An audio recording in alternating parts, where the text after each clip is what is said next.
welcome everyone back to another episode. This is episode number 7, you guys. Yeah. Number 7. And we have an announcement. We are changing our name, our podcast name. What? We never really settled on the name. Nope. We never did. But we did now. And the new name is... Do you guys want to say it? You got it. You say it. Shade of Brown. Woo! Where's the clap? Oh, shoot. Where are my sounds, bro? Need some drum rolls. Yeah. Need some And people clapping. Some. all right. There we go. Nice name. Nice name. Yeah. So new name. Who it is? Who it is, bro? Uh-huh. Who it is, bro? And we have another special guest. Very well. This guy, I known him for a very long time. We were probably teens when we met. Wow. And this guy goes by, I call him Frisco. You know, it's way back then, bro. And my boy right here, Frank, is with us today, man. Welcome. Thank you for coming, man. Thanks for having me. Thank you for coming, It's been dude. so long, man. It's been a long time. Yes, the last time I saw this guy must have been over 6 or 7 years old. I mean, years ago. Yeah. Wow. Yeah, And bro. we haven't caught up, so Yeah. this is gonna be like Yeah. fresh conversation. Yeah. So yeah. why don't we start off with how you guys met then? Let's do that Oh, first. okay. I basically said a little bit, but we met in church. You know where our parents were going, and you know I believe I was like 16 remember when we had like Sunday school. Yeah, I was. How old are you? I'm 34. You're 34. Yeah. So then I was. Well, I'm 31 now. So Yeah. you were a little younger Yeah, then. you guys were kids. But I don't think you were 16. I think you're a little older. Because I remember the old building. yes, I do. Yeah, we were there still. So I think you're right then. Yeah. So I must have been like 14. Yeah. Dang. So that's But yeah, and That's a long time. that's Almost 20 years. A long time Wow. ago, bro. A long time ago. We know a lot of people, and we still know them. You know, it's just a lot of people that we Yeah. still talk. I still talk to these people, and that's how we met, bro. That in church. Yeah. Yeah, You bro. guys are praying together and you're like nice. Praying together. That's cool. That's nice. they're making us pray together. Yeah, We didn't want to. we were made like they dragged us to church. Of course. They made us pray. You know, they made us go to Sunday school. So Yeah, I mean, Yeah. it's all for the better, I guess, right? yeah, bro. So Okay, cool. yeah, that's how we met. Did you know my brother too? Like Yeah. for sure. I didn't spend enough time. Yeah, with- we didn't really with meet you. around the same time, huh? Yeah, no. Yeah, because he's more younger. He's Yeah, I even was- more. He's right, even I was a he was kid. like probably with the little kids. Remember, they were sectioned off to like the age. Yeah. Yeah. So that's that, bro. Okay. What was it called? Escuela Escuela Dominical. Dominical. Yeah. Okay, so what is it that you do for what's it called, like work and stuff? Well, what do you do now? You haven't seen each other in like 8 years, you said? Yeah, bro. Yeah, something like that. Bring me up to date with you. Yeah. Yeah, my goodness. Bring me up to date with you. Currently, I'm a stay-at-home dad. Oh, nice. Oh, all right. That's lovely. My wife and my 13-year-old daughter What do you mean by that, bro? stay at home. Yeah. So what do you do? Yeah. Like what? Do you like work from home or? Yeah. like remotely. I see. So what I mean is, I take care of my daughter. Oh, that's yeah, okay, I that's have a part-time job. Oh, for sure. I teach Bible and theology classes. Okay. Ooh, theology. Yeah, theology. I Awesome. dig that. I dig that. So that too. that's part-time. Yeah. Okay. I have a class starting up in October. So right now I'm actually not working. Okay. Yeah, Awesome. so we just moved to Lancaster from Pasadena, and so my wife actually works here in Lancaster now, and so I'm Awesome. actually looking for work, and in the meantime, I'm taking care of my daughter. Dope. Nice. Dope. What bro. was your theology, bro? What was your reasoning for leaving in the first place? You were here. You lived out here, huh? Yeah. So actually, I went to college. That was the reason why I left my mom's house. This was 2012. Wow. I just That I graduated. Or Dang, year yeah. after. No, we were still in high school. Yeah. Yeah, But you were already going. You were making your moves. Yeah, Okay. you're saying you just graduated from college? No. For like that year, 2012, that was my third year of high school. I was like junior year. Oh, or I see. Yeah, but you said you were moving on. Okay. Yeah, I mean, I was already 3 years at AVC. Gotcha. I Studying did, what? I did 3 years at community college. I was lost when I was at AVC. in terms of education, I was just doing like a general. Aren't we all, though? AA. You didn't know what you wanted I yet. didn't know. Yeah, I think I Yeah. was on the trajectory of getting transferring to get a bachelor's in like business admin or something like that. Yeah. For sure. Okay, dude. so- So yeah, so 2012 I left my mom's house. That's why I left, and I went to San Dimas to go to Oh, college. okay. Yeah. Awesome. Okay, that's pretty good. And you completed that, or what happened? Yeah, I completed that in 2015. Wow.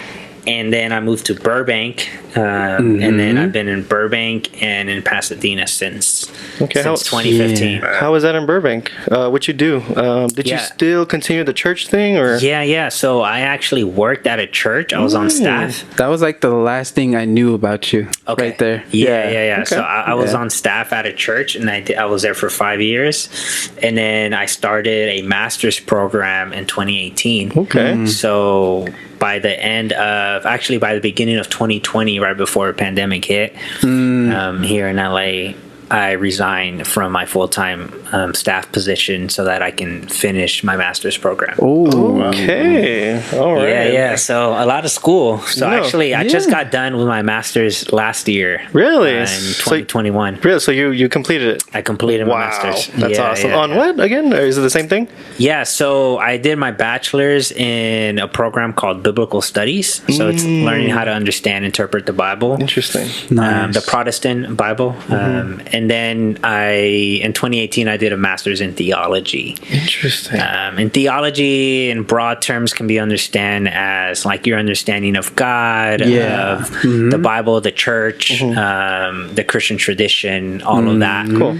Kind of fits under the umbrella of theology. Does that like mix in with like Greek mythology and all that? Like So another- part of the Bible is written in Greek, in okay. a specific type of Greek, because there's different kinds of ancient Greek, and so because it's written in Greek, some of the studies is understanding the Greek text oh, damn, in its original form, and so Nice. but it's so with that you have Greek mythology to some degree because that's the social context Yeah. of the New But Testament. we're not talking about Zeus. You're not learning about Zeus. No, we're not learning about this. Just clarify. We are Caesar. talking about Caesar's the real, though. ancient Greek world that the Bible was written in the first, Exactly. second okay. century. Okay, so what made you go in that route? That's very That's interesting. really- Yeah, That's yeah, deep. Yeah. it's deep. Yeah.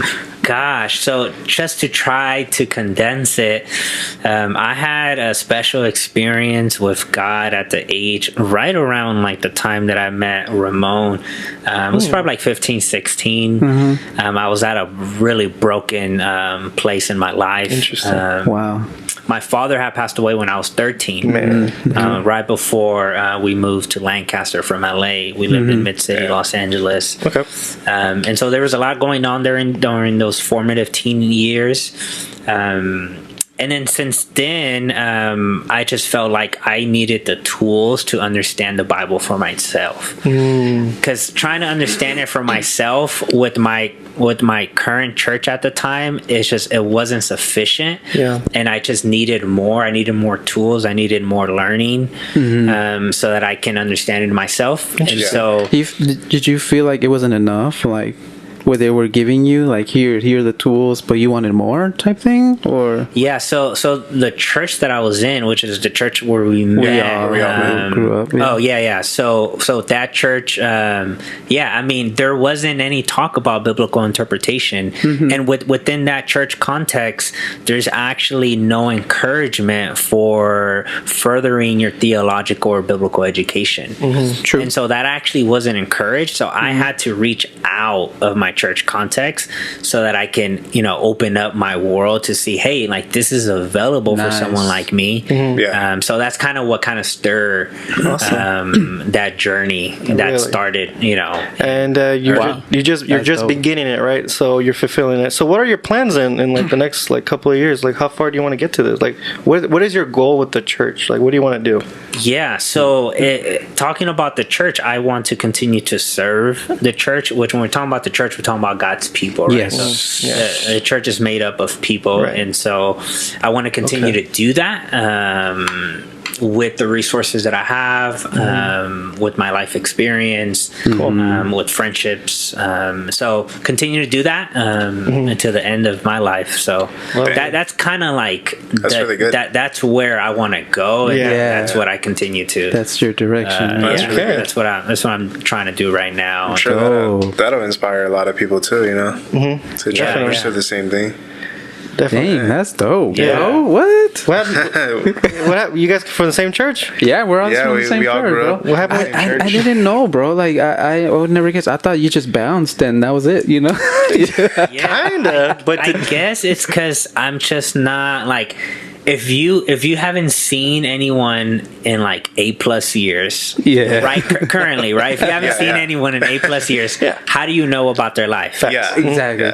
Yeah. And right now it's like on a surface level Yeah. of social media, Yeah. but I'm not posting like what I'm doing on Yeah. social media, and so Yeah. I'm not that person. Yeah. Yeah. And so Respectable. there's no, unless we talk, there's That's why like when we were talking, I'm like, what? Like this guy like I haven't talked to this guy in such a long time. Like, all right, and he's gonna come to the pod. All right, let's do this, and pretty cool. yeah. That's Yeah. really cool, right? Yeah. No, Yeah, because bro. I was asking him. So like, what should we ask him? Like, what do you know? He's like, well, I don't know, bro. Because it was a little bit tricky for us too, because I haven't talked to you in such a Yeah, long yeah, time, yeah. and we're like, bro, what are we gonna talk about? Okay, well let's. Yeah. Okay, so you go ahead. I mean, you guys are leading the podcast, but I want you guys to know we can talk about anything, Awesome. right? Like, yeah. You told me that. Yeah. we don't have to go Of course. into No, but like I think the church is interesting. I think Sure. the I've always was interested in the church. I mean, I'm not a religious person by any means. Yeah. I don't go to church or anything like that. But Yeah. I think there is an importance of it.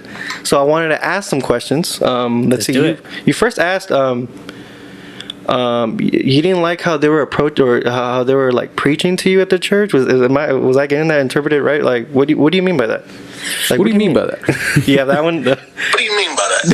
and then to follow, I guess, do you think it's important, like, for people to stay and what was missing? Why weren't you interested in what they were teaching you? I guess. so Oh, sorry. So the church that we're at, because that actually wasn't the church, my last church context before leaving Lancaster. I started going to an English speaking church. Okay. Before that, so the church where we're at, I felt, because I had some leadership roles there. I was in charge, or Yeah, I remember I was that. in charge of like facilitating the youth ministry, Oh, or cool. like the youth programming. And so that's kind of what I did. So I had some leadership Okay. opportunities there at a really, really young age. So I would be like preaching from the Bible and teaching from the Bible on Sundays. And, Yeah. Yeah. and sometimes on Saturdays, but mainly on Sundays, and sharing that responsibility with other leaders. And I think with that church, there came a point where I just felt like it's better for me to leave, because I've hit a point where I can no longer stay here. Like, my faith came to a stop, Really?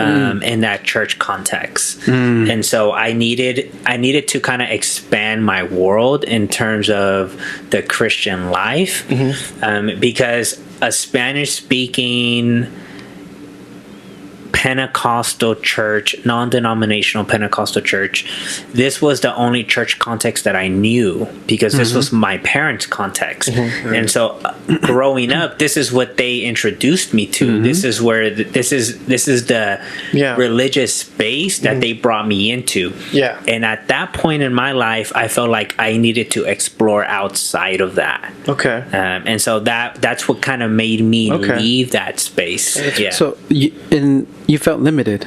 Is that in some sense that how you felt? Yeah, I think limited. I think I felt pressed down. I think I felt like the church wasn't healthy. I think there is a variety of reasons why I decided to leave. My dominant language is English. Yeah. And that church was a Spanish-speaking church. Yeah. Obviously, that makes sense. And it was part of a specific movement, a Pentecostal movement. Yeah. And I wasn't able to name that at the time. Now I am, but I wasn't able to name that. But I just felt like I know there's other Protestant Christian churches in our community. And we were living in Lancaster, and we were driving all the way to East Palmdale. And so it would take me about 15 to 20 minutes to get to church. And I was going to church like 3 to 4 times a week. Wow. And there was a church that was 5 minutes down from my house, right? But it was an English speaking church from a different denomination. Gotcha. Or a different stream within the Protestant movement. And so my sisters and I said, let's try this church out. And so that's kind of what triggered the move from the church. Gotcha. Okay. And do you feel like that's important? Do you think everyone that's in the church should strive to do that, like find a church that fits them as opposed to just abandoning it completely?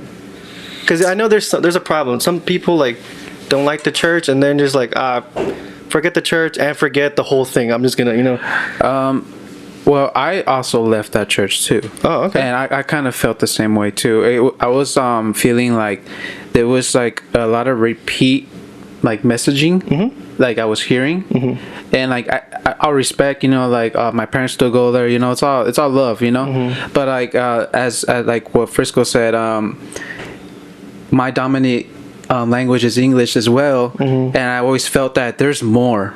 There's more, and I want to learn more, and something where I could understand it even better, because like Spanish isn't my dominant language. And I also left to an English church as well. And it was in that moment where I started going. It was like the first few weeks when I was going, I was like, damn, bro, like I'm really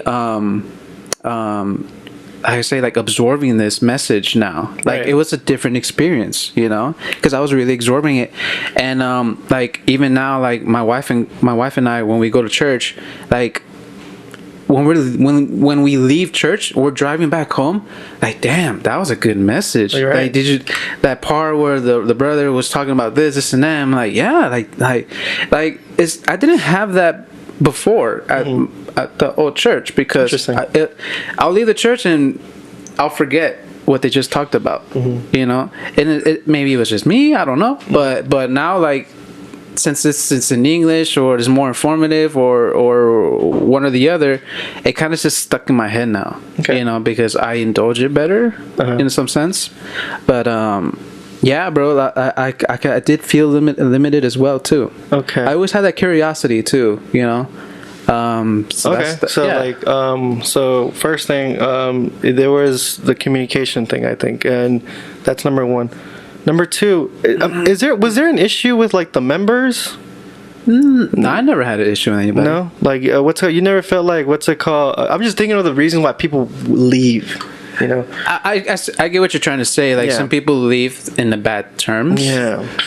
And like I just want to know like what could fix that or something. How is that? Like you obviously got a solution. You still wanted to focus on the church. And you went your own route and stuff like that. But I'm just trying to figure out what are the other reasons why people leave. So it was like I don't know. Maybe growth, bro. Growth, spreading. So I think there's a variety of reasons, right? I think hurt in the church is a really, really big one. So like relational hurt from leaders, from members.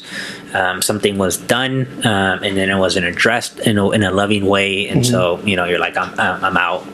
Forget this place. I'm out. I think asking questions. So when you're talking about religion, you're talking about a specific set of doctrines, a specific way of living based on those doctrinal truths and beliefs, and so there's a lot of questions, right? Especially you're talking about Christianity, you're talking about Jesus, you're talking about the historical Jesus, somebody that actually was here, or we claim that somebody was actually here by the name of Jesus 2,000 years ago. ago, and so there's a lot of questions that we have, especially within those teen years when you're emerging from a child to an independent thinker.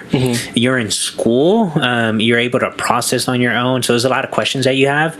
And I think in the specific church context that I was in and that we were in, I don't know if you guys felt the same way, but question asking wasn't encouraged, and in a way, it was discouraged, and it was framed as you don't have enough trust in God, and you have disbelief in God. So it was actually so they're like a trying to say they're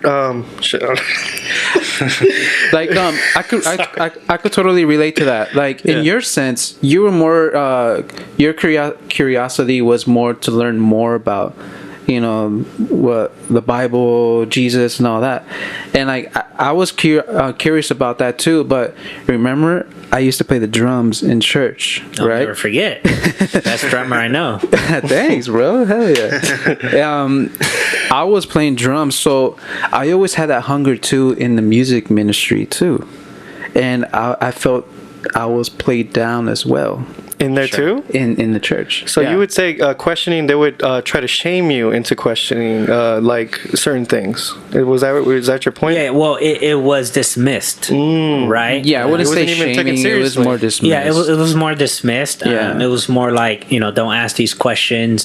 Trust in God. Interesting. Believe what we're saying, what we're preaching, and how we live. Yeah. And someone like me, so I consider myself a learner, a lifelong learner. I consider myself an intellectual. I'm very much in my head a lot. And so for someone like me, that was problematic. And it wasn't conducive to me and how I connect with my faith and how I connect with God. And so for me, a huge avenue of connecting with God was learning about God, learning about the Christian faith, learning about the Bible and how to understand the Bible.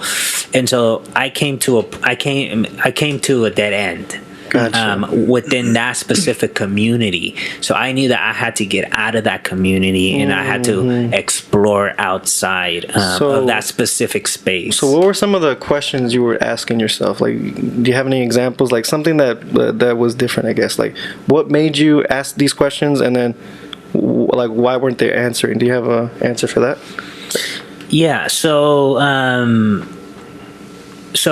one of the things that you talk about within the Christian life is this idea of being saved. Being saved in Jesus Christ. The New Testament talks about salvation in Jesus Christ.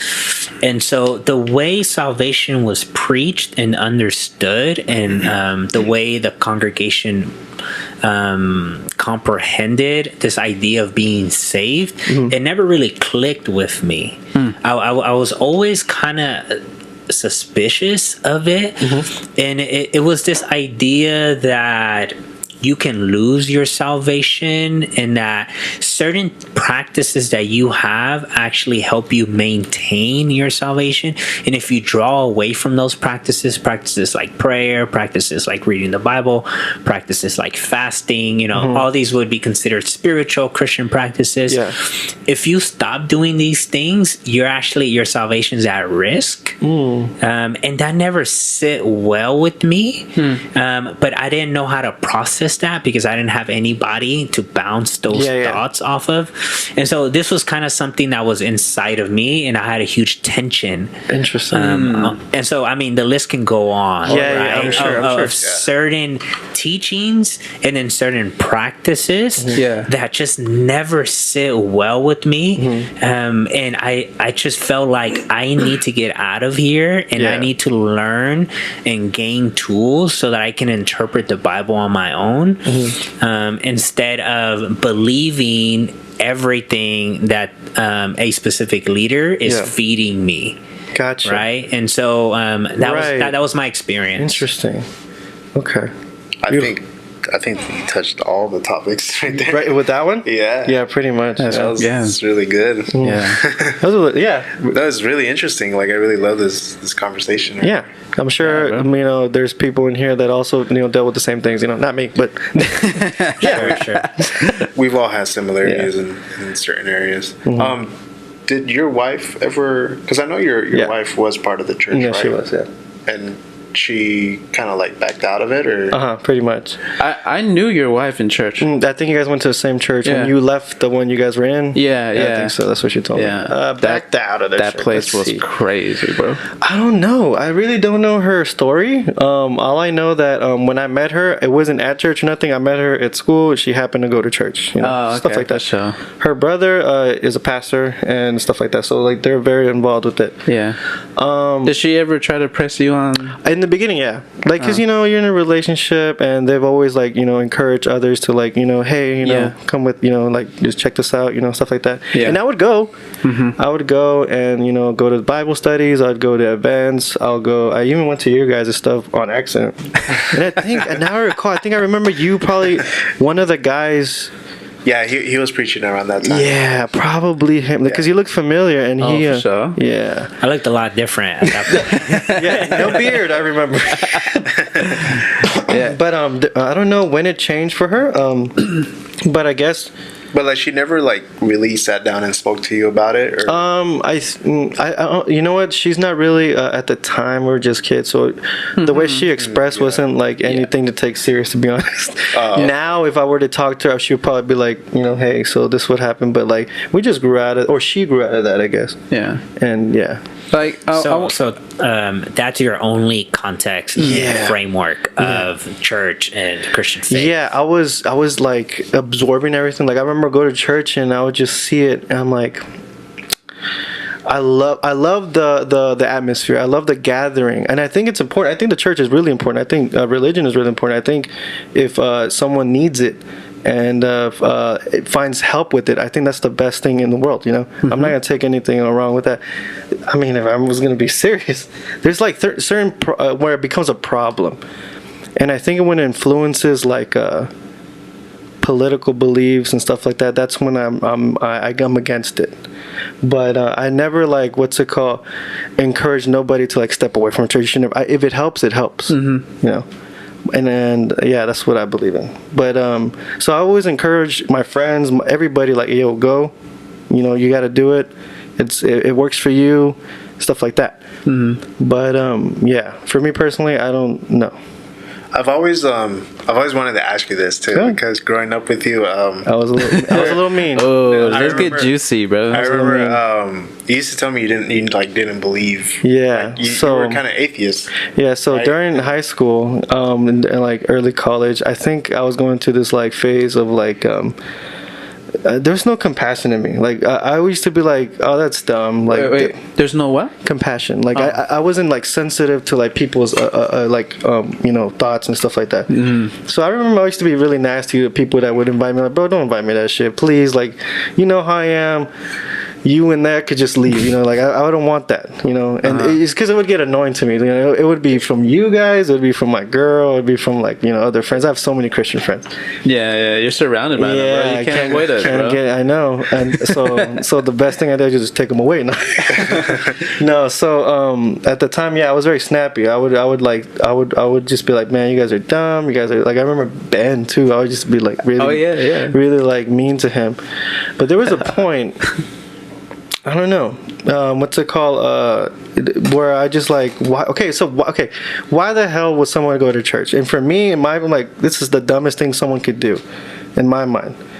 In a certain time? Yeah, in a certain time. Think that way? No. In the time, I was like, this is pointless. Like, if you really wanted to preach God and stuff like that, I think you would do it better in the privacy at your home, you know, studying and stuff like that. I see what you mean. You know, that's the way I always thought. But like, I think the best way to help people though is like having like a group of people.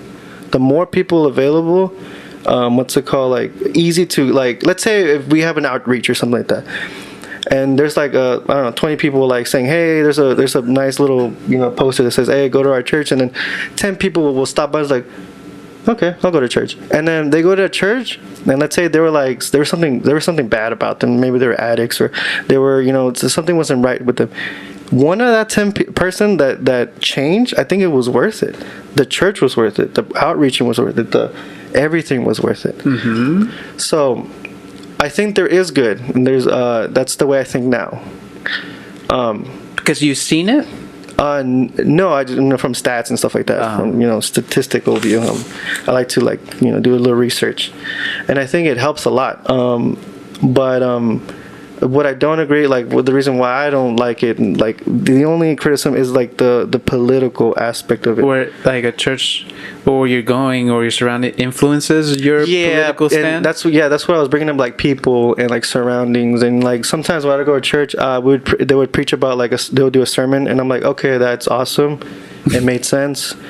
You shouldn't do that. Good analogies, everything was perfect, and then they would end it with oh, so how's Obama doing? I'm like, bro, they bring politics. They would, and I'm not okay. If you could bring up your political, up against anything, but when you're trying to pit it on church and stuff like that, oh, the reason why this is happening is because you guys don't, there's no God in you. I was like, I don't know if that's a real logical thing to say, to criticize somebody. Yeah, that's the only thing I have. Other than that, I think it does cherries. It's good. Yeah.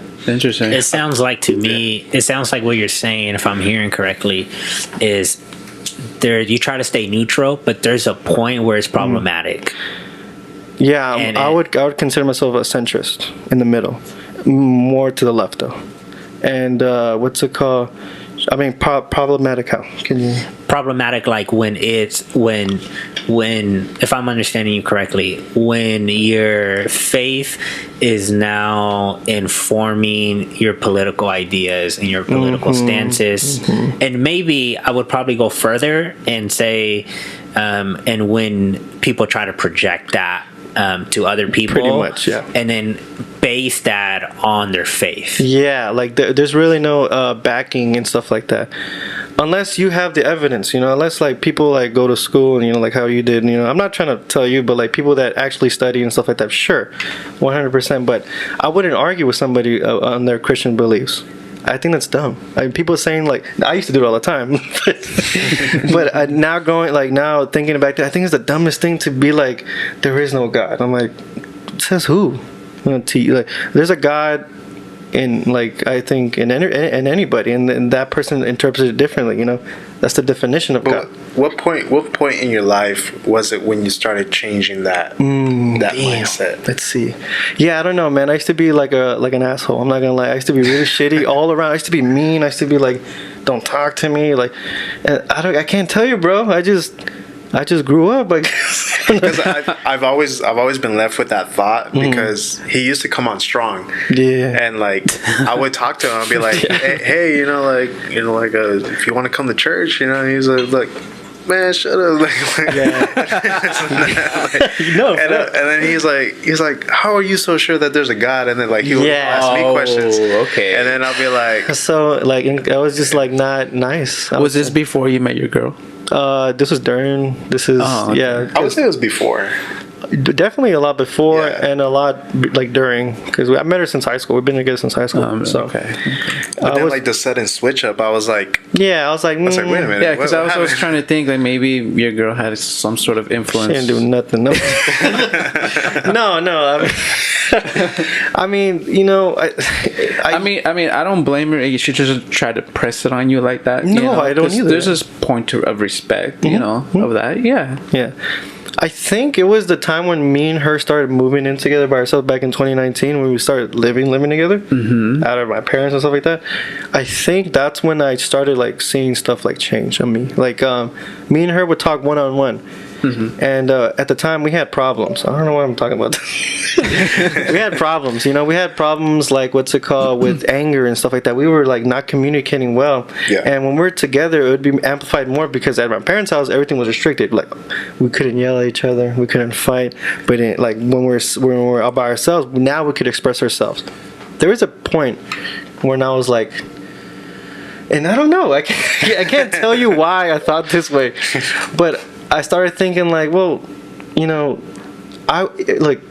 one gets mad for no reason. So I asked her, what's up? And then I think that's what sparked it. That what's up was just a vault of everything. Oh, It's like, all I right, see. what is it? Yeah, like, all right, I see. And then it was something like, dating back to like childhood and stuff like that. So you're reflecting on yourself? Yeah, and it was more on her, but it really dawned on me. I really started thinking like, oh damn, like I learned a lot from that. So I started like being more compassionate, and like if somebody's angry down the street and they're yelling at me, I'm gonna be like, I'm just gonna think that dude has a bad day. I'm not gonna be like confront him and start fighting with him. No, I'm just gonna be like, it's all good, bro. Like, I don't know, something did change him. I don't know what though. I don't know when, but yeah, man. I don't know why people get mad a lot. Y'all need to chill. You need to chill, bro. Yeah, I don't know. But yeah, What? This is a good story. Like, So it sounds like you're requesting an apology. my bad, bro. I'm sorry. Like, for real. after all these years, I still think about it every day. I have nightmares. Yeah, man. It was weird. I was like that, though. For real. It's just always been running in my head every time when I hear him talk, and I'm just like, wait a minute. Yeah. Not Like, to am I say, missing something? I'm like, not to saying I was wrong or anything. I think my approach was wrong. I think what I was saying was, stupid little things to get people triggered, because I was upset. yeah. But now I see it as like, oh, you do you, I do me, and as long as we're good, we're good, Oh, for sure. Yeah. Thank you. I have a quick question for you, Frank. This is a side, it's on the side note. What do you think about like couples or who have different beliefs background? Yeah. Like, what do you think about that? Do you think it could still work out, or do you think like since it's the similar morals, but it's a little bit there's differences a little bit Sure. on each side, Sure. What do you think about all that? I think it's a fantastic opportunity for two individuals to do the deep work of reflection and express what they believe and why they believe it. And if they really want to try after that, then they try to, bring harmony within their connection and relationship and move forward, in a deeper relationship, engagement, marriage, or just, whatever you want to do in your relationship. I think it's a great opportunity. Yeah. Growing up, it was frowned upon. Oh yeah. Growing up, the church that we grew up in, and when I say church, I'm not necessarily referring to a specific local community that met at a specific building. I'm referring to the church culture that we grew up in, right? Yeah. Because you can go to a church here in Lancaster and then go to another church in Palmdale, and they have similar church cultures, right? They're preaching the same thing. Their practices are the same way. Their ideologies are the same. And that's church culture, right? And I think we need to kind of strip that away and kind of name that. And so the church culture that we grew up in, and I'm assuming it was similar because of that connection that we made at that specific church. It was frowned upon. It was like, if you're going to have a girlfriend, she better be Christian. Which at the time, Christianity wasn't even narrow to Protestant. It was just like Christian with Catholicism is also Christian. But it was just weird. It wasn't nuanced in that sense. But it was frowned upon, right? It was just like, your girlfriend and your wife better be Christian, because then you're gonna have problems and it's not gonna work out. I would hear that too, right? And then it would go as far as saying, you're gonna end up, leaving your faith, and then you're gonna end up not being saved at that point, right? It comes back to this understanding of salvation.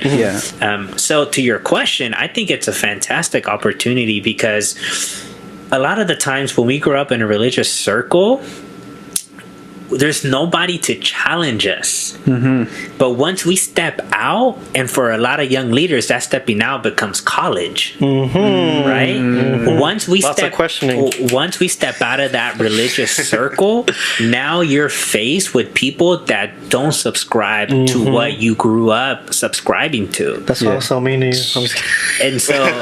And so at that point, you really have to face their questions, and that causes you to ask deep and conscientious questions. And so when you're in a relationship where someone doesn't have the same faith background, now you're asking yourself, do I really believe this? And does this really matter?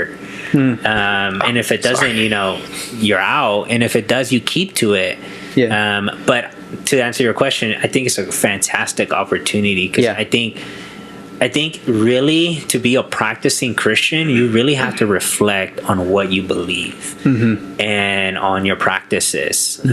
Interesting. So let me get this straight. You would, I'm talking to you specifically now. You would be okay with dating, like, let's say, a Muslim.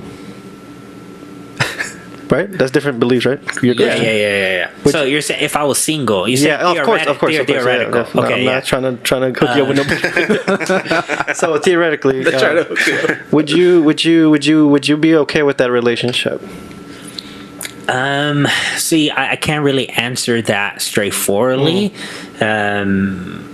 I think I would be interested in getting to know somebody. Oh, that was Muslim.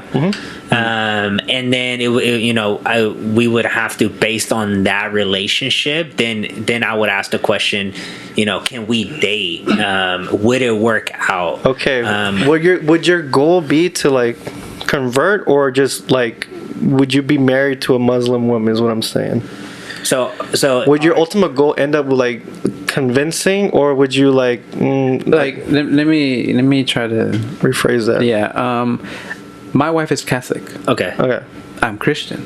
Yeah. So there's not too much differences on that, but my wife is going to stay Catholic, and I'm not ever trying to, like, you need to be Christian. I'm never going to do that to her. And I respect her beliefs. But I think I love her more than like what her background is. What I'm trying to say. Yeah, I gotcha. And we go to each other's churches. Interesting. Both of them? Yeah. Interesting. Like, she goes to a Catholic church, I go to a Christian church. Is that encouraged? What do you think about that? Well, see, that's very different because you're talking about Muslim and then you're talking about Christianity. Okay, fair enough. Fair enough. Being a Christian, right? What Ramon's situation, they're both... They have similarities. Yeah. So, I'd say there's similarities in Muslim cultures, but it's fine. Yeah. Well, these are a lot... closer similarities. Yeah. Because I think morally it's all the same, but there's different practices. There's different beliefs. That what I would disagree. So let me name the big differences: a Catholic and a Protestant. So you're a Protestant Christian, from my understanding. They're both Christians. They're under the Christian umbrella. So there's 3 branches when it comes to Christianity. Gotcha. There's Catholicism, there's Protestantism, and then there's Eastern Orthodox. Those are the 3 big branches of Christianity. And so if your wife is a practicing Christian, she would confess that Jesus Christ is Lord. As a Protestant, you would also confess that Jesus Christ is Lord. And so that's really, really similar, right? There's differences in how you live that life. What are, like, the weekly, monthly kind of practices? How does your faith in Jesus Christ and your profession in Jesus Christ as Messiah, how does that play out in your life? There's differences, right? But the confession of Jesus as Messiah, that's the same, right? I could agree with that. I think the practices and the beliefs would be different, but I think the moral standpoints would be more or less the same, is what I'm getting at. I think I see what you mean. Yeah, I'm not going to argue that, like, even within Catholic and Christians, there are differences of beliefs and stuff. Yeah. But I think morally, the 3, like, the big main religions have the same moral compass. I'm gonna say that. So. Okay, so I guess the question I was asking, like, is there a problem, like, what's it called, with a Muslim and a Christian? Is there an issue? Would that be an issue in your eyes? Yeah, so it could be an issue because for example, my Christian beliefs might not want to be adopted by this other person, right? Sure. And vice versa, Sure. right? And so if my Christian beliefs aren't being adopted, or if her Muslim beliefs aren't being adopted, our relationship just might not work, because faith would be a big part of our lives. So you think two Christians would work more than a Catholic and a Christian and a Muslim? Work, yeah. I mean, we're talking about work, but that's very broad. And like, we're talking about like there being relational harmony in your relationship. Sure. You know, opposed to constant like tension because of the spiritual practices and the, you know, theological beliefs. There might just be too much of a difference, but that might not be the case, right? It's all theoretical, but that might not be the case. It might be the case where you're understanding each other very well and you're choosing to live a life of different faiths, because that relationship is worth it. Gotcha. Right? So in that sense, it might work, right? Yeah. But again, it's all theoretical. That was my mindset when I married my wife. I thought, like, from our background where we were taught, you know, back in the day, like, we were taught that it was not going to work out, you know? And I had that mindset. I always had that in the back of my mind. And even when I married her, I was like, damn, I hope this really works out, you know? And, you know, like, I'm talking about, like, religiously background, right? And, but after, like, we've been together for a couple of years now, we're going to each other's church, and I'm like, bro, this is nothing, you know? Like, I think my love is greater, you know, like, for my wife, you know, it's bigger than this. And that's what makes it easy for me, you know? And, like, we used to be Catholic before we became Christian, right? And, it's even the same church where we used to go to. Oh, yeah. Okay. So that was the crazy part. And, I'm there, I'm listening to the guy, you know, do his sermon and all that, and I'm like, this is very alike to where we're from, you know. And I remember, like, why would they even say it wouldn't work out, you know? And it's like I stepped out of that comfort zone, I stepped out of that mindset, I stepped out of all that. I experimented, I did it, and I went in there. I even went to the Catholic church, you know, and I went in there and I listened, and I was like, this is nothing. You know, like it could work. You know, sure. I think I do want to comment on that. I think coming from the church context that we had in common and came from, a lot of the times Catholicism is demonized.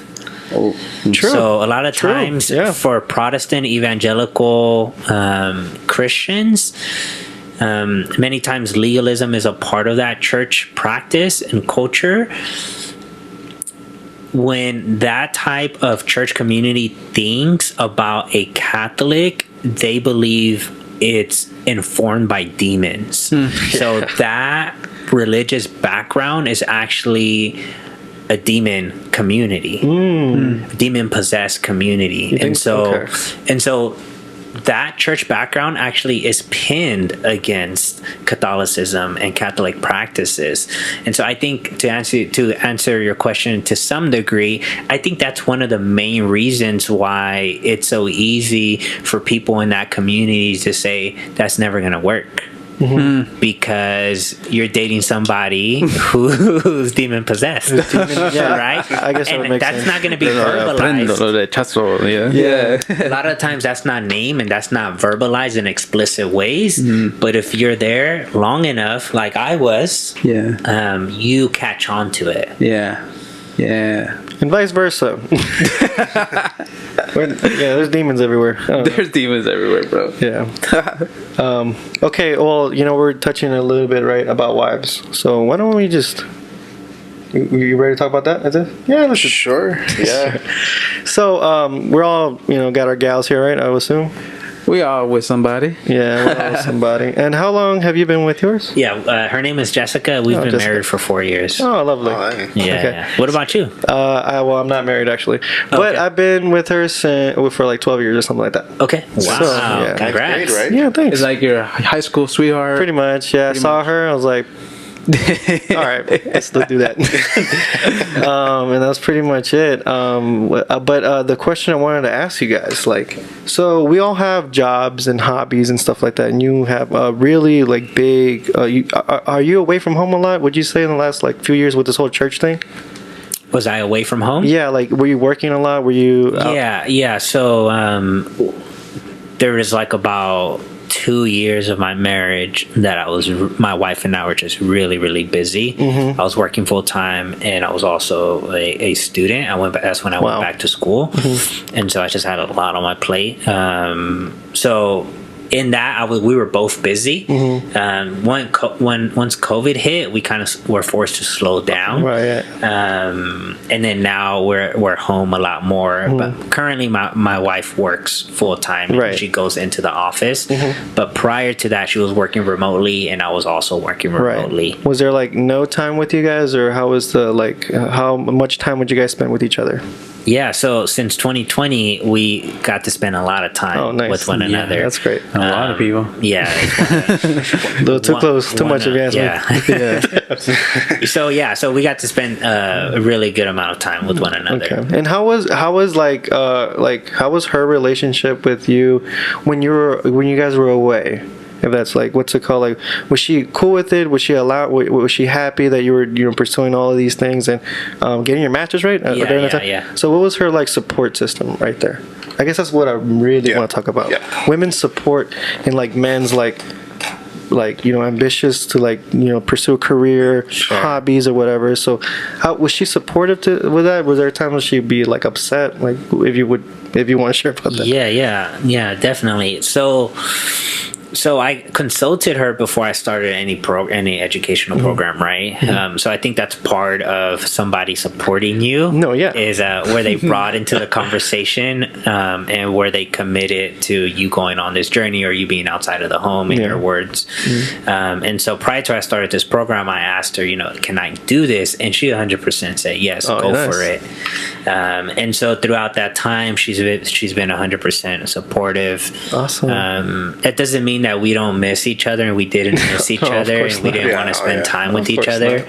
But we had an agreement that this is what we want to do. This is where we feel called to do. This is what we feel like it's our next step. This is what we feel we should be doing.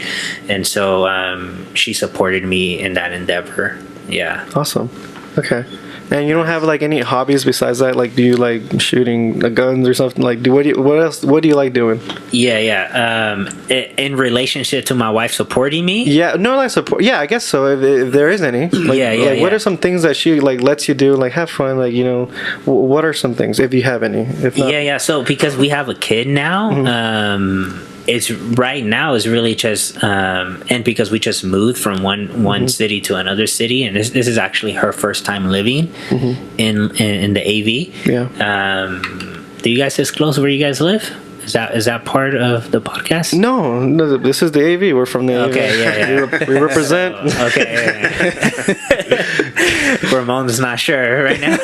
No, yeah, we're from here. Good. So it's our first time living here, and so right now, what I'm doing is taking care of my daughter, and then sometimes on the evenings I play basketball. Oh, nice. With some friends, and that's pretty much it.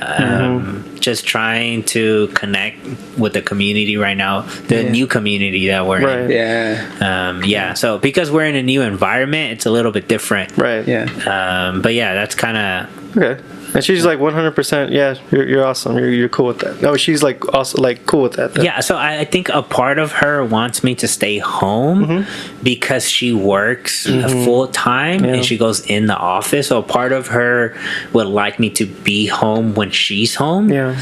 But whenever I ask, like she'll say, yeah, go ahead. Yeah. But she'll also with that express like, I wish you were home. Yeah. But I want you to go out. I want you to play basketball. So there's that tension. There's that tension. It's not void of that. No, I think we're all victim of that. Yeah, we've all seen it. No, yeah, that's fine. We're a victim? I don't know. No, it's a joke, bro. Come relax. I know what you mean, bro. I know what you mean. So, what's your experience like? Like, how's your wife supporting you and what's it called? Letting you do your stuff? Well, those you guys that know me for a really long time, I have a lot of hobbies. Yeah, you do. I have a lot, and there's been like in the beginning there was a little bit, you know, like oh, like you do that too much, you know. Yeah. But it was we were newlyweds though, so I was learning how to balance, you know, my hobby with my relationship with my wife, you know. Right. And I was still learning how to balance that, and now like it's way better. You know, I toned down a lot of stuff, you know. Yeah. Of course, you have to compromise and stuff like that. Yeah. And like I've always been that type of person where like I needed to do something. I always wanted to have my hands in something, you know, like crafty or you know, in the arts or something. Do something. Yeah, I always wanted to do something, and well, you're an artist, technically. yeah, that's what I'm saying. Like in the arts, and like this podcast here, you know, she's all in. Yeah. She supports me all in on this, you know, and that's what I love, you know. And hanging out with the guys, yeah, like she doesn't even call me like that's nice. Like she when I go out with the guys, she does not call me whatsoever. Like, when you coming home, this and that, this Must and be that. nice. But she even tells me like, I'm not gonna call you. Okay. No. We need to talk about frequency though. Beautiful. Because if you're saying whenever I go out with the guys, are you going out with the guys once every 2 weeks? Or are you going out with the guys four times a week? No, it's not common. No, Okay, it's not okay, very. okay. It's like probably like That's a good once. question. Yeah, it's like probably like once every few weeks. Okay, yeah, that makes Does sense. she? Well, okay, let's go further. Does she go out? Yeah, she goes out. Okay, so we have Yeah. a mutual, you know. Yeah. I give her space. Nice. Because we need our space at the same time. Yes, we love each other. We're married and everything, but we also we need our space a little bit. I think that's true. I think that's true. 100%. I mean, I was gonna ask you about your thing next because I'm curious. Were you gonna say yours first? No, I mean, because I was just agreeing with him. Like a space. Did you want to expand on the space? But why is it important? Because I mean, I'm just gonna say like what I do, you know, like especially when like I'm in the other room and I'm making a beat or something, I'm making some music, you know, and I'm there for like 2 hours, right, and then I make something. And I go running towards her. Hey, babe, check this beat out I just made. Yeah. You know, like it's that space, and like she was doing her own thing for the 2 hours. You know. Yeah. So it's like the way I see it, it's like a reset to me. You know, like, hey, babe, like, so how was your day? This and that. Talk to me. You know what I mean? It's type thing. You know, like that's the way I see it. You know. Okay. Yeah. I think that's a positive light. Yeah, it's different. Yeah. So what about you? Well, I have I have a couple of hobbies. So I mean, for those that know me, I stream on Twitch and you're a gamer now on TikTok. And follow who's man's. Yeah, I'm almost at the point where I'm affiliated in nice. Twitch now, so that's good. That's really good. What's it called? But at first, my wife was like, she kind of like was a little concerned because it was to a certain point where I was spending a lot of time on it. But then she was telling me, she was like, but you've always been a gamer. True. She's like, even way before me. And then Exactly. And then she's like, this is a part of you. And then honestly, when she told me that, I was like, it made me feel really good because I'm just like, yeah, you know, like it is a part of me. And then like when I figured out that like I can be streaming and you know, making something out of it, I asked for her support right there. And then I like, as soon as like when I figured out that she would tune in on my streams and she'll watch it and she'll like the content, like she'll say, oh yeah, this is really funny and this and that. Yeah. Like it made me feel really good. Yeah. Especially like at the fact that like, you know, she's in the next room and I'm over here. Yeah. And, you know, like I know that she really wants me to be there with her. Yeah. But she knows, she's like, I know that you really want to make something out of this, so that's why I give you the time for you to do this. And then like with her supporting me on top of that, it's like it's something I take it like more as like a bonus, you know, like because You know, like Yeah. how many wives would really support you in your gaming stream? You know, like. Yeah. But- Like a lot of wives would probably see that as like that's childish. Because they look down on that. And yeah, then, like, it's frowned upon. Yeah, you know. Yeah. Yeah, so that's big. So That's big, bro. I'm wondering, you know, how much time do you give to this? To the gaming. Yeah. Lately, I haven't really been doing too much to it. Like even like my friends, they'll hit me up. They'll be like, "Hey, like, you haven't been streaming lately. Like, what's going on?" And I'm just like, "Oh, you know, I kind of just want to like take some time off." And you know, like there's times when I just like, you know, spend time with my wife, watch something on TV with her. And So on average, how many hours are you doing a week? He wants in numbers. 1 week, Yeah. I want to say like in one day, like I'll probably just do like 1 or 2 hours, like just 1 or 2. Like, but this is like after So that's like 7 to 10 hours a week. maybe, yeah. So Okay. he's adding up. Oh, okay, You're yeah. adding Yeah, up. okay. Oh, okay. But this is like usually after like they go to like she goes to bed and everything because she has work early and I work later. Oh, And then, so okay. like that's why like I'm like, oh, okay, you know, I have you know, downtime, I guess. And Yeah. then I just hop on this and Got it. And does she like support it still, or does she like tell you, hey, you need to chill on it real quick? Like maybe not today. she supports it. Okay. Yeah, she supports it. Yeah, I don't know. It's a huge thing for me, I guess. Yeah, no, that's awesome. That's awesome that, you know, that women allow us to do stuff, you know. No, it is because like Our women. honestly, like I think like even like with you Our going partner. going out of the house, like with hanging out with guys, it takes a lot from them because like not only that, they want to spend time with you because they, you know, like when she's home, she wants you home, you know, right? But then not only that, I take it more as like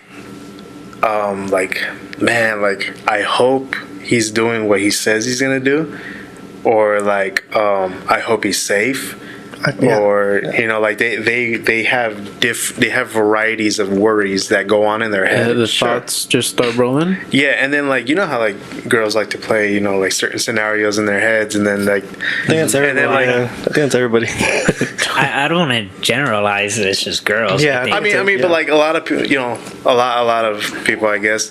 But I mean, I know, like it's From your it's- personal experience. it's pretty tough, you know, like it's tough, and you know, like to take that kind of trust in them, it takes a lot. It takes a lot, and like that's why like us as guys, like we should like kind of like, hey, you Yeah, know, like I gotta turn around and you know Yeah. make time for you, you know. No, yeah. I don't know if it's a trust thing. I think it's just more like I want to be with you. I want to Yeah. have fun with you like how we used to, you know, stuff like that. Yeah. Like in the dating phase. Yeah. you know. Yeah, like my wife, with my wife, sometimes when I hang out with the guys, I sometimes even invite her. You know, because cool, yeah. I'm comfortable like that. You know, around her like that. You know, Yeah. I'm comfortable. But she respects that space at the same time. Like, nah, go, you go. You know, why? You know, yes, I appreciate you inviting me, but those are your boys. You know, Yeah. go. You know, yeah. Exactly. Yeah. so- Yeah, and, you know, I don't know. I think it's a really cool that well, you know, that our girls allow us to do, you know, a little like get-togethers and stuff. Because, you know, I'll be honest.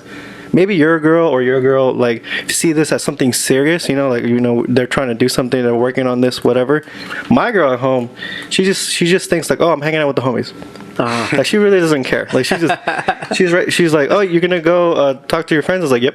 Is she like more how do I say it, more lenient when it's like people she knows, or Well, she doesn't know you guys. I mean, not really good, you know. I guess she would be, but I don't know. Like, I don't know how to, like, I really don't know how like, I can't even put why she's really cool with me leaving the house. And I leave like frequently. Like we hear, like I do a lot of stuff. I go to the valley to do this, I do that, I go everywhere. yeah. I'm home a lot, but I'm also away a lot. And sometimes I'm like away a lot, and then I stay in my room a lot the same day. And she'd be like, "You're in your room again?" I was like, "Well, I really didn't do that. Like, I just need to do this thing, you know. Can I just chill?" And she's just like, "All right, cool, whatever." But she gets upset about it and stuff like that. But I'm really like, just like how just like I don't know how they just so cool. Well, my girl, how she's so cool with just like letting me do what I want to do. Not like that, but like if I'm gonna say, hey, I'm gonna go have a couple of drinks one day, and then the next day, hey, I'm gonna go do that. She's like, yeah, you're good. I don't think it's for my girl. I don't think it's a trust thing. It's more like a, I don't know. I can't explain it. But what's it called? More of the things that I do, like including your girls to activities, I usually have activities at my home. Yeah, that's true. So that's weekly, I do have like we watch boxing, MMA, whatever. Yeah. So I have the guys over, and these are people that she knows. Yeah. And sometimes they bring their girls or wives or whatever. And what's it called? We stay up and do what we do.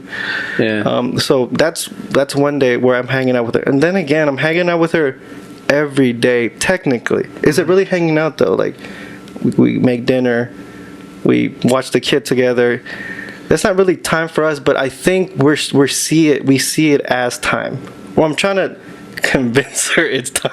You're trying to justify it. Yeah, I'm trying to justify it. I would say mostly like kind of like try to like make time on like just for you two. Yeah. Mm-hmm. Like watching the kid together. Like that's cool. Yeah. But like I would say like you know how like you go out of your way to go like hang out with the guys, do an activity with you and the guys. Yeah. How about you and your wife go out of your guys' way? So what's it called? The thing that I do. What's it called? I would occasionally go out with her. Like we go out to eat. Like just regular schmegular. We do on our Pokemon runs. We go out and hunt. Yeah, I'm not kidding. We do that, and it's not just with her anymore. It's like with my kids. So I don't know. I don't want to say like I'm having space. When I'm having space alone, it's not from her. It's from like everything. And I think she understands that. There's like a continuous like just like working, if that makes sense. When you're working, making money, you're working. When you're kids, you're working. When you're kind of like you're doing this is technically like work. Yeah. So when I come home, she sees me, I go straight to mom. She's like, I'll let him chill for like a little bit. Mm-hmm. But there is times where she's like, all right, dude, you're like, but I don't know, like I don't know why. Most of the time, she's like super okay with it though. How busy are you like with your kids? Because I know you have two kids. Yeah. So, well, what's it called? Let's see. How's that on your plate? It's a big plate, but I'm always hungry, so I'm never upset. I think I do good at nurturing my kids. Like she works and I stay home now. So that also happened on the first kid too. Like when I was going to school at the time and she was working. When we found out we were pregnant, she continued working, and I stayed for a little bit, and then I found a job and I quit school, and then I made her get her career. But this time around, this stuff happens with COVID, and they let people go and stuff like that. So it was abrupt. But I was already used to like staying home the first time. So right now, I'm at home. Not only making moves online, but like financially and stuff, but I'm also taking care of a kid, so I'm cleaning, I'm doing this, I'm doing that. So you're kind of a stay-at-home dad right now? Pretty too? much. Oh, okay. So for like the past stay-at-home dads. Yeah. Which is stay at home. Yeah. which is something I could relate. I'm like, it's a toll, it's a big task, but I don't complain about it. And what's it called? I don't know. And then so when she gets home from work, I just let her rest. You get a couple hours to yourself. It's been a big day. Let me get like dinner ready or stuff like that. So I think maybe that's why she's more chill. Maybe that's why she's more chill too. Like, this dude, like, what's it called? And this was even when I was working though. She would like, I don't know what she has, like, she's just very open to me. Like, she just lets me like be me. Yeah. I don't know. I need to talk to her. I don't know why. Because sometimes I encourage her, like, hey, you're gonna need that talk with her. Like, yeah. Hey, why are you so cool with me? Yeah. Why you let me do what I gotta do? And then what's it called? Like the whole music thing. I build my studio, my room, and stuff like that. Mm-hmm. And she was like, one day, it's like, and I think I told you this. There's like a belief, she really doesn't tell me like, oh yeah, you're gonna be this big movie star and stuff like that. But she says these things like, hey, so you're working on music right now? I was like, yeah, I'm working on this beat. I'm talking to somebody online right now, and we're like collabing together or whatever. And she just looks at me and she's like she to give me some type of encouragement. She's like, don't leave him when you get famous. Kind of like that belief. Yeah. kind of like the belief, like, I believe in you, like to do whatever you want. Like you could do what you like. Do you, boo boo? Yeah.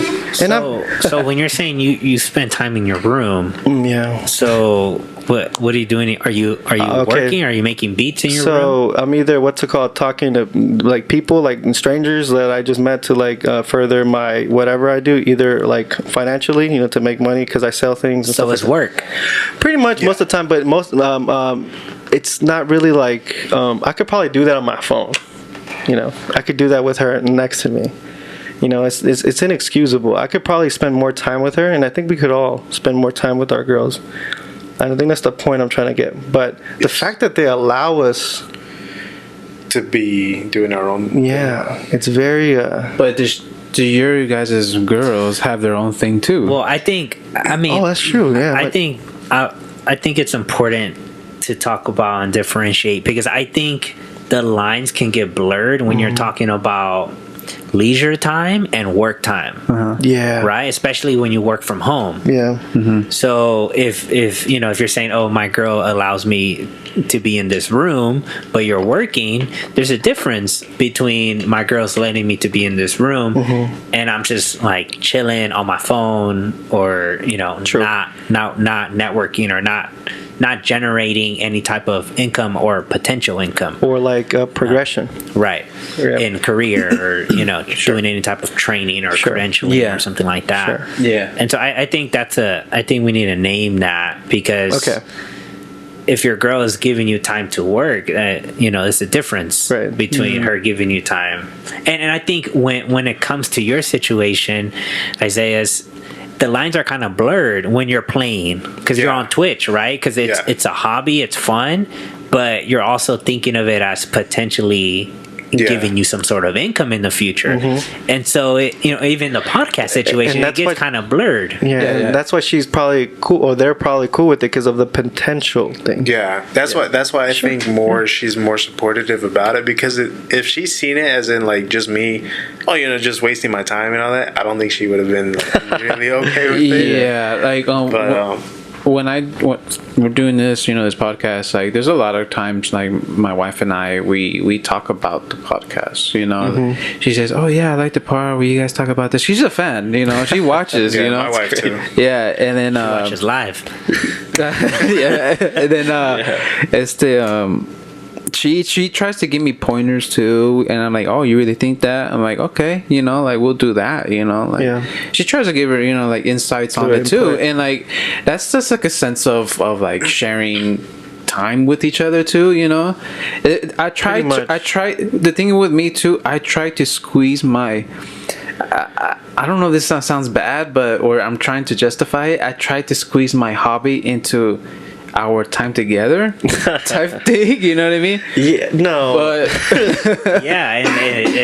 and that doesn't always work. Yeah, it doesn't always work. Yeah, you're right. She won't hear your beats all day, bro. Like, yeah, that's what like what I said earlier. Like, I run to my girl, like, hey, listen to this beat, like that. But it's quick, bro. It's just like 2-minute beat, and that's it. It's over. We're back in the room together, chilling. You're like, oh my god, this guy. Hey, but I appreciate your honesty. Yeah. I appreciate your honesty. Sometimes she like, that beat is whack. Yeah. Oh, she'll tell you that? Yeah, she'll sometimes will straight up tell me. Yeah, she was like, that part in the beginning, I'm not digging that, Yeah. I'm like, I appreciate your honesty. I'll tell her straight up. My wife is very critique with my streams too. Like, I have certain people that I include in them, and she'll tell me, she's like, I don't like that guy in that stream. He's not funny. Oh, wow. I don't like what he says and this and that. Like, but I like the other people. Like, I think if you keep them, it'll be good content. Sure. And then she'll tell me, she's like, oh, like, I don't think this game, like, you're gonna get a lot of people viewing it. And then like, I'm just like, when she tells me this, I'm like, she's a fan, like, so she would know. She would know. Yeah, in a way, she's invested. Yeah, pretty much. Yeah, which kind of like boosts us up, like, 100%. like it. Yeah, which is. Yeah. I'm not gonna lie. When my girl doesn't do that. When I would let's say I bring her to like listen to my beats, and I got like audio files, and she just sits there and she just likes them all. She's like, this is great. This is great. This is great. This one's cool. Like, you haven't even heard it. I'm like, yeah, as soon as the first seconds, I love it. Yeah, she's very encouraging. Yeah, I don't know. Like, it just blows my mind how my girl just like allows me to. Oh, you know what though? She does have one. She has a hobby herself though. Yeah. She's a reader. Yeah. We made her a library in her home. I don't know if you've seen it, but it's right. Yeah, it's next to. Yeah. So it's like a little reading area where she just like chills and just reads whatever she reads and stuff like that. Do you ever ask her about the books? Yeah, I do. I make her think about it. Like, so I'd be like, so what was it about? And she'd tell me about it. And like, so what was the author trying to, give her like some deep. What did you get out of it? Yeah, so like, what was the author trying to say right here? Because I read the book too and I studied it in school. But I don't tell her that. I just tell her. So what do you think? She's like, well, I think, and just like that conversation is nice too. Yeah. And then that's similar to like, but she really has zero input on what I'm doing. Like when I get home and she's gonna be like, she doesn't give me pointers or nothing. She's just like, just do you. Do you, boo boo? Yeah, do you. Yeah, she's. And my wife also, she has her own thing. She even has her own side hustle too. That's right. That's awesome. And she always asking me to help her with content because she's aware that I like editing videos and with music. She has her own. Wait. So what she do? Like, what is that side hustle that she does? I don't know. I don't know if she wants me to say. It's all good. Yeah. I'll say that one of the things that my girl tried to do, but right now we're trying to get it situated because we need something expensive equipment. But she bakes a lot of cakes. So there was 1 year straight where I like let's just bake a bunch of cakes. So she also has hobbies, and I let her do that. Yeah. I'm very encouraging her doing that. Right now I'm just trying to get an oven. Yeah. Expensive. So was she selling the cakes? I think she was starting to, bro. But like the thing is, she was doing everybody's locally, like friends, high school events and like birthday parties and stuff like that. Yeah? She would just like do a gang of cakes. She was charging for them. Nope. These were okay. because she was starting. I see. So and then she was getting her name out there. Yeah, and then it just stopped because we need equipment. So that's what we're working on. So not only this, I'll allow. You guys are trying to do that again. Oh yeah, 100%. But like we just need the equipment. She has like literally everything to make, just the freaking oven. Yeah. Yeah, but yeah, I think it's also good that Do you ever like encourage her to like go out? Or? I'm like, please get the hell out of here. Leave me and the kids. Go with your like concerts with your homegirls. I do that to my wife a lot. Get out of here. Because like whenever her friends do invite that her, too. whenever her friends invite her, like I'm like, go, like No, don't. I want to spend time with you though. Why do you gotta wait on me? Like what the like? You let me do my stuff. Like you have every right to go leave. You would think they'd be sick of us. Just get out of here. One night, But yeah, that's true. That's true. It's also nice for them to have hobbies and for you to be like. Speaking of that, I don't know if she wants me to announce this. Let's what? But I'm gonna do it. So what she do? So she's gonna start a new hobby pretty soon. I guess I'm just gonna do the announcement for her. Okay. Just through Did this. she tell you to do this? No, she didn't tell me. But You just cut it out and post it. I'm just gonna do it. She's gonna start her own podcast pretty soon. What? Okay. And it's gonna be called Reinas Be Heard. Okay. Yeah. So I mean, just keep a lookout. Keep a lookout for that. All right. That's beautiful. Yeah. Yeah, it is. But honestly, like my support for her right there is like awesome. full on. Like I told her, I was like, yeah, definitely, that'd be really cool. Heck like yeah. and like because she kind of like she pushed me as well, like to do a podcast. But then when my brother introduced like, like why don't we start a podcast, and then boom, like like right away we were like on board. We were like, this would be really cool, The conversations I had with her, why hasn't she done it? She for sure that's a great platform for her. 100%. Yeah, I mean, and she'll have my full support always, like just like how she supports me, like, and she'll have my full support in this. Because I have a question. Like, let's say this. Like, let's say if you're, let's say if you told your girl, "Hey, I'm gonna start my podcast." What if she would have said, "Nah"? What would you think you would have done? Not the podcast. Yeah. But like, what if it's something that you really want to do? Probably nothing. But just because if your girl really said, "Don't do that," you probably listen. And what's like? Yeah. Actually, I probably would still try it anyway. Yeah. and then prove her wrong. Yeah, I would try to prove her wrong with it. Yeah, Yeah, I don't know because like I said on the I forgot what episode, but the first few episodes we didn't take this seriously. We didn't. Yeah. We were just winging it, bro. Nasty, bro. Yeah. And but I mean, one thing led to another, and but Pretty much. yeah, bro. So this is you guys taking this seriously. Yeah, we're Climbing up. We're climbing. This is up, so. this is I call it trust the process. You know what I mean? Yeah. Like trust the process, bro. We're climbing, bro. We even Anchor sponsoring us, and and like lots of moves something right that now. I wasn't expecting, and then bro, like Getting like a bunch we're of climbing. followers on TikTok. And We stuff. are climbing, bro. Slowly, but Now we got Frisco here. Like, come on, we're climbing, bro. This is big time. So I got a question Yeah, what's in up? this conversation. So, Anthony, Yeah. you asked, like, in theory, like if you wanted to do something and your wife said no, what would you do? Yeah. I think that's a great question. I think a better question though Let's elaborate. talk to us about a time when you wanted to do something, go out with the boys, start something, and then your wife said no, or your spouse, your partner said no. Interesting. Because I feel have you ever like- told no? Yes, definitely. Yeah, because I feel like in theory you can say yeah. Well, I mean, you said I would do it anyway. And I think You're 100%. I think some of us would though. Like, let's say like you're very heavily into the church and stuff. Like, if you were to say, "Hey, I want to do this," and your wife told you, what would you have done? If she would have said no to your dream. Maybe not no. It's just I don't think it's a great idea. Oh yeah, even that. So for me, it's interesting to think about that question because she's actually the one that tries to spur me to do things. Beautiful. Because in my personality, I'm not the one to say, I'm going to start this. I'm going to start this. I'm going to do this. My wife is actually the one to see things in me. And she's like, oh, you should do this. Yeah. Oh, you should do that. I think that's a lot of us, no? Like, we just need that extra shove, bro. And like gravity do it.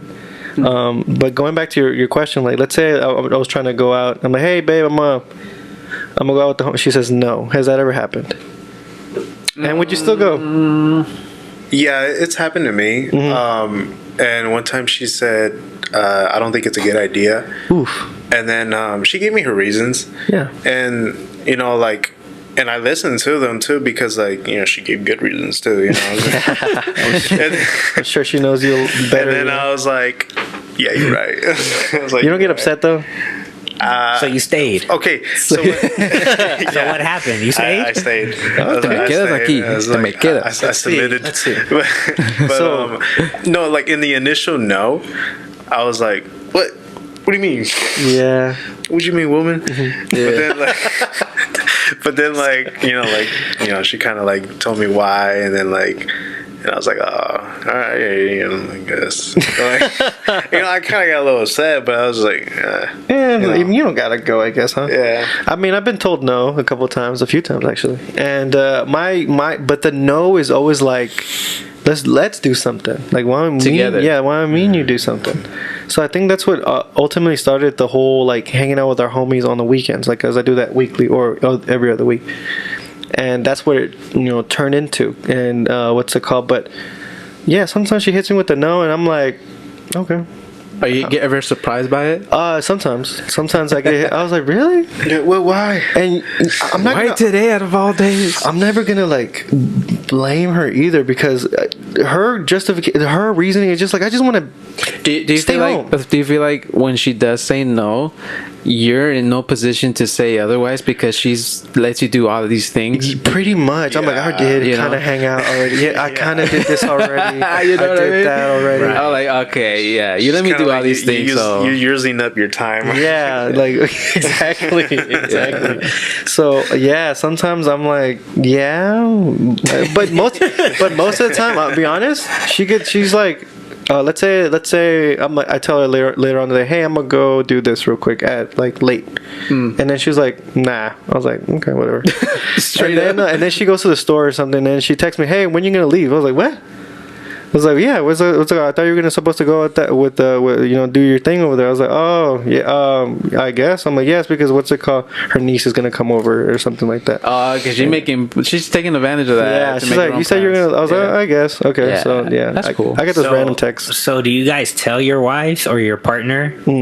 Is she your girlfriend? Yeah, she's my okay. Do you guys tell your wife, your girlfriend, I'm gonna do this, or do you guys ask, hey, can I do this? Why? Okay.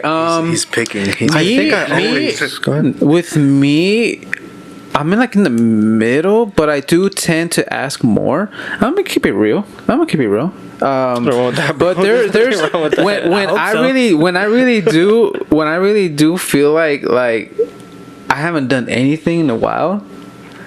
I say I'm gonna go do this. Okay. You know, you felt like you deserved it. yeah, exactly. You're entitled to it. I'm not asking. I'm letting you know. Yeah, Interesting. you know. So, And I'm leaving in 2 minutes, so get ready. I'm getting ready. By the way. You know? That's funny. Yeah. So, but there's a lot of times where I'm asking too. You know, I'm asking, but I do it more out of I don't want to sound like a mandilon, but I'm trying to say like out of respect, you know, that, like it's cool if I could go out and do this, like go drink with the guys or go chill, watch the game, you know, like that, you know, or I even like I said, you want to go, you know, Yeah, you sure. know, so that's how I am. Yeah, I think it's the opposite with me. I more say like I'm gonna go, but let's say we got into a little something. Maybe she's upset with me. I'm like, can I? I still got plans. Can I go?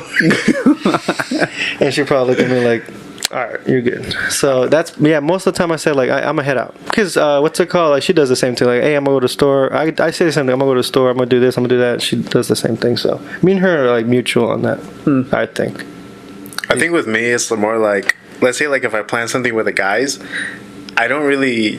I don't know why I don't bring it up to her, but it's not because I don't want to, it's because I forget to, and I'm like, there's a date, let's say me and the guys are gonna go out in 2 weeks, we're gonna go out of town, we're gonna do this activity, and then it comes close to the day and I was like, oh shit, I haven't even told my wife. And then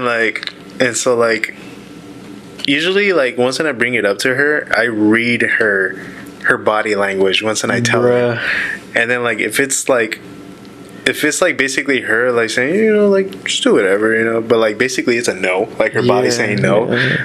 I'm just I'll probably just kind of just brush off the what's it called, the activity that I was gonna do, because I'm just you know, whatever. Do you think if you would have told her ahead of time, she would have? I think it would be a little different, but a lot of times I'll just try to bring her along too, because I want I would love for her to do you know the activities too, you know. And a lot of times she's like, nah, just go, you know, be with the guys, you hardly go out. And I'm like, yeah, you're right. What about you? Do you ask, or do you say, hey, I'm gonna head out? Yeah, I ask. I have to ask. That's nice. Yeah, That's fine. We ask each other. There's no saying I'm gonna do this. Especially now with the kid. Oh yeah. Because one of us has to be home. Of course. So it's or different. Take him. Yeah. So I can't take mine. How old is your kid, by the way? She's 13 months. 13 months. Yeah. Isaiah, are you a father? Yeah. Okay. Yeah, I have a daughter. She's 4 months. She's 4 months. Yeah, she's about to be 5 months. Congrats. Yeah, thank you. Are you getting sleep? Dude, she sleeps through the whole night. Oh, that's beautiful. Okay. Through the whole night. That's so lovely. she usually fall asleep around 11, and then she's out till 7 a.m. Okay. 8 a.m. Nice. Yeah. And the thing is, I'm surprised too, because I was always warned by everybody, everybody that has been fathers, and they're like, dude, man, you're gonna be waking up every 2 hours, every 3 hours, because of either a dirty diaper, or she's hungry, or this and that. And then I was I remember I was worried about that. I was like, man, how am I gonna do that? Because I would have work, and I don't want to be just out of it. I worry because what if I can cause an accident? Sure. Because sometimes they'll have me no, drive the true. forklifts, I've heard stuff like that. heavy machinery and all that, and then so as soon as you know in the process we found her just knocking out through the whole night. That's nice. We were kind of worried in a way. Nice. No, But that's great. thankful of it. No, yeah, I have a similar experience with mine. Yeah, he sleeps out. Babies are awesome. How old are your kids? One is 5, and then the other one is 3 months. So he's recently got a newborn. 2 boys, right? 2 boys, yeah. And man, the difference of like, okay, so the first experience of having a baby was crazy. Do you have 1 or 2? 1. Okay, one. Is our first. How old is your? Yeah. She's 13 months. 13 months. Yeah, I just asked him. 13 months. Yeah, I did. Yeah, 13 months. Oh, So she's like, what? She's already like standing up. She's walking Yeah, already. she's standing up. Oh, She's on the verge of walking. That's beautiful. Yeah, That's yeah. awesome. I like. stumbling right now. I love like the Yeah. milestones. You know, that's the thing that Yeah. I love. Even hearing it with like friends and stuff like that. So she's like, crawling. How is she? Is she talking back yet? Like it's, it's all great. Yeah, the little milestones they even get to you too. Oh, like yeah. even if it's like the smallest thing, because like Yeah. not too long ago, I want to say like a month ago, my daughter started like holding the bottle herself, man. Yeah. and then like both me and my wife kind of like teared up. You guys ever try to record those moments? Those milestones? Yeah, we have try. some. Yeah. I know my wife tries to as well. My wife is like she gets teary like Yeah. a lot on all of my those. wife's very I'm just like, emotional, too. oh, that's cool. Like internally, I'm excited, but it's Yeah. not really showing externally. Yeah. But my wife's like externally. and Is that like a internally. guy thing? Like Let's see. like inside we're I teared excited. up. I teared up when I saw my different. daughter holding Yeah, the bottle. yeah. No, for me, I'm like, I have like this like facial enthusiasm that shows, but my wife is like every little milestone. She's like, That's amazing. I'm crying. You know? No, but there's gonna be a milestone that's gonna hit you guys. Like I know it because I've Yeah, dealt with he's all of them. far ahead from us. Yeah. And even with like the new ones, like the new milestone, I forgot about them. I was like, oh man, I forgot that this dude did that or whatever. But like, Are you saying with your second kid? yeah, sorry, yeah. Okay, Let me clarify. got it. Yeah, with my second kid, like I forgot, like like the milestones, and it's great. It's showing them like develop. And if you know psychology, like they're developing. All right, they're supposed to do stuff like that. So like so let me give you an example of my 5-year-old. I think I talked about this already, but like the part where I kind of like I've never teared up on any situation with my kid doing like anything like milestone wise, but when he went to school, I didn't cry when I dropped him off, and he started crying. I didn't cry about that. And I was like, man, Did you see him cry? Yeah. So I was like, bro, get up. But what? But that wasn't. Did he cry because he just didn't want to go to school? or, No, like, he was cried scared, because or- so my girl dropped him off, and he sat down, and then he noticed that the parents were leaving, and then he asked her, "Oh, are you leaving too?" And she was like, "Yep," and that's where it hit him. Oh. Yeah, so he started crying because of that, because of the realization. Was like, "Oh no!" But the part that really got to me is when so that first day I heard it was terrible. I heard he was crying, stuff like that, and I picked him up, and I'm like, "So what's up, bro? Like, how was your day?" He's like, "I met a friend today." That got me. I don't know why. I don't know why that got me. So There's if we were to ask you why, Well, let's see. why did it get you? You're saying you don't Because know you know why, what? but I want to know. So a kid growing up, it's a physical development, but this was a mental development to me. So a kid that's like growing up, I was like, man. social skills. Huh? Oh no, I guess. But it was such a dude moment. Like I just couldn't believe it. I see what you mean. Yeah, it wasn't like a baby rolling over. No, not like a dog, but when they're laying down, they're starting Yeah. to. That's a nice development. That means they're they're developing. So that's a nice one. But like an actual mind, you know what I'm saying? And there's many like that between the ages of 1 and so on. So you guys will experience a bunch of different. Man. Yeah. And did you see this kid? Oh no, I didn't see him. What's it called? But it was just such an awesome moment, and every day is like that now. I learned this, I learned that. This was like a new. But none of it's hitting when. Nah, that was just the one that was okay, this is real. This is my kid growing up. It was so nice. It was kids are cool. But you never met him, so it could have been an imaginary friend. it could have been a bully too. It could have been a kid bullying him. That's my He friend. took it as a friend. You don't want to tell you that someone's bullying you. You just want to say it. Yeah. Yeah, what are friends he got? It's all good. But yeah, it's awesome. Kids are cool, and I think I talked about this again last time, but they're very therapeutic too, man. They just they just make you think about other stuff, you know. Yeah, no, they really do. They make you focus. Well, to me, they make you focus. What's up? You trying to think of getting some kids now? Got some baby fever? I don't know, man. No. Because all you guys have kids. I don't have kids yet. Yeah, why not? Yeah. I don't know. It's just, I don't know why a lot of people, they see it more as like a, how do I say it, like a burden. Like I don't really like it when people see it that way. But because like after having mine, because like with them always telling me this, I was kind of like falling into that mentality. And I was like, man, I'm about to have a kid and this and that. So like I was like, yeah, like in the negative. Yeah, like and then but the thing is like, once when we had the baby, it was complete opposite. Yeah. It was like every time I look at her, like it's just I can't fight back a smile. I can't like fight back a tear. Yeah. Or like let's say like I had a stressful day at work, and as soon as I see her, I'm just like, what was I stressing about? You know, like that's beautiful. And then like not only that, like while I'm at work and I'm like, man, I don't want to do this or this and that. Like I don't think I can get through this day.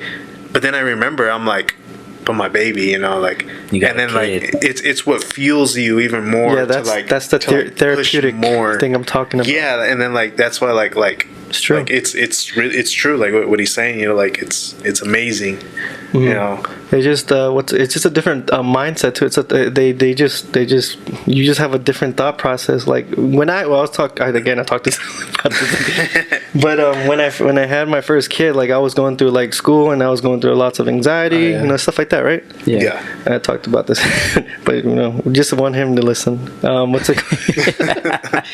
As soon as I had him, like I started to worry less and less about those things. You know, I was more worried about him. Like, oh shit, is he feeding? You know, like at the time I was a new dad, so I was like, I didn't know what I was doing. But all of that negativity, just like, it's gonna sound weird, but he took it. He took it, and what's it called? He turned it into something, and I started feeling better, started being more happy, more like, you know, and stuff like that. Even when I get mad, like at the store, you know, people really get upset like for no reason. They want to fight, and I'm just like, dude, I'm gonna go home to like a kid that's gonna smile at me. Like, what? I'm good with that. I don't need to be fighting nobody and stuff like that. Like, I don't know, just very therapeutic. I think it's a different kind of love having kids that they give you. Having kids is very therapeutic. I would encourage it. I encourage it. Yeah, I would encourage it. And not only that, you get to teach them things, and they just grow up and you hopefully be a better person. Like, and spread that to the world and stuff. Kids are cool. Underrated, in my opinion. Underrated? Yeah. Yeah. By the way, this second. Well, I was gonna say this second one too, dude. It was a better experience. Like so the first one was like I was kind of worried, you know. I thought you were gonna say a better kid. I was like, what? No. So it was a better kid. It was a better experience. Like I was ready now, and I was like, okay, this is easy. This is not stressful at all, and it was awesome. I've heard something that usually the second child is a little yeah, and I think that's because of your mindset. Like, oh yeah, you've been here as a parent. It's like, oh yeah, the first time it's like you're learning as you're going. You just got thrown into the water. How was your experience for the first year? Beautiful. Yeah. You know, I think there's this tension of everything's so beautiful, and then at the same time everything's so difficult and challenging. You know, and so like there's beauty in struggle. Yeah, exactly. And J. Cole. What was going on? What was going on in your mind when you were in the room and then the delivery was going to happen? When her name is Amaya. When Amaya was born, I burst into tears. It was the most beautiful moment. Mm-hmm. Yeah. I didn't cry my first one, but I cried on the second one. I don't know why. Yeah, it was just amazing. My wife also burst into tears, of course. And all the nurses were looking at us like, y'all crazy. Yeah. Like you're talking. They probably see it all the time. Yeah, they're like you know, delivering babies like every 4 hours. Yeah. But for us, it was like, wow, it was like she's a miracle. Mm-hmm. Yeah, pretty much, dude. So it was just like a dream, you know. And I mean, we adore our daughter. Like we love her. We'll do anything for her. Our lives revolve around her. And, but yeah, the first year it was the most challenging experience, but it was the most beautiful experience. That's how you describe it. It's perfect.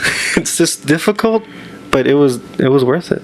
But you felt it demands everything of you, but you give it freely because she's yours. Almost automatic, bro. I like that. You know, like she's yours. Like you have this. you have this intuitive love. Like it just comes, and like there's such a bond with that child. And such a love. You just want to give them everything. Yeah, I just want to provide, take care of them. They see that. Trust me. Like, okay, right now, let's see. Between your guys' baby's age, like she'll express it in a very touchy way. But once she starts talking, you're gonna hear those "I love yous." You're gonna hear those, like. That's when it's gonna. Right now, she's babbling, and I'm just like, nice. "Oh my goodness!" When she starts like forming words, I'll probably cry. Then. I'll probably cry. That's reasonable. Yeah. It's beautiful, man. Man. Crazy. What's up, bro? What you gonna give us? We know what you're doing tonight. I'm surrounded. What do you mean by that? Nah, I mean, you can do whatever you want, but it's awesome. It's a beautiful experience from start to like Just all and on because like I remember like when like what you were saying about in the delivery room because like my wife, she had a C-section and like when they took her away and to prep her in the room, and then like the moment when I was like putting on those scrubs, I was like, whoa. I was like, it started hitting me, and then like right when they put me in the room, they sat me in a chair right in front of her and she was laying down, and all I remember, I was just giving her like motivation. I was talking to her. I was like, like we can get through this, you got this. And then seconds later, all I heard was a baby crying. And the funny thing is that like when you're talking seconds? Yeah, because it was a C-section. Oh, yeah, it was a C-section. That's how quick it is.